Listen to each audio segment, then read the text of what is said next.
નાકના નસકોરાની problem, જેને આપણે કહીએ છીએ ખર્રાટા યા સ્નોરિંગની પ્રોબ્લેમ, આ પ્રોબ્લેમ જે વ્યક્તિને હોય છે એને તો કોઈ પ્રોબ્લેમ નથી હોતી, પણ એના આસપાસ સુવાવાળા માટે આ એક મોટી પ્રોબ્લેમ થઈ જાય છે. હું Kalpana Rathod, acupressure acupuncture therapist, diploma in alternative medicine. આજ હું તમને એક એવો સરળ ઘરગથ્થુ ઉપાય બતાડીશ અને અંતમાં તમને એક બોનસ ટિપ્સ પણ આપીશ. એક જ રાતમાં તમને એમ લાગશે કે જે બહુ વધુ નસકોરા તમને પરેશાન કરતા હતા, ઇટ મીન્સ આસપાસ વાળાને એ નસકોરા ઓછા થઈ જશે. હવે કયો ઘરગથ્થુ ઉપાય છે?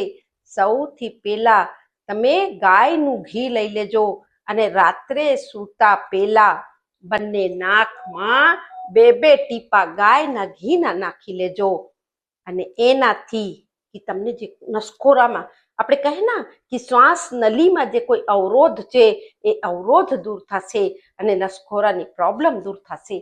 હવે જે અંતમાં બોનસ ટિપ્સ હતી, 1 કપ તમે હલકું ગરમ દૂધ લઈ લેજો અને એ દૂધના અંદર 2 ચપટી હળદરનો પાવડર અને 2 ચપટી તજનો પાવડર મળાવી, જ્યારે હલકું ગરમ હોય 1 ચમચી મધ નાખી સરસથી મળાવી રાત્રે સૂતા પહેલા પી લેજો.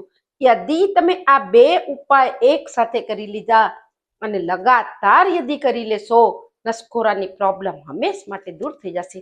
સ્વસ્થ રહો, મસ્ત રહો, ખુશ રહો, વધુથી વધુ લોકોને શેર કરો. ફરી મળીએ નેક્સ્ટ વિડીયોમાં. નમસ્કાર.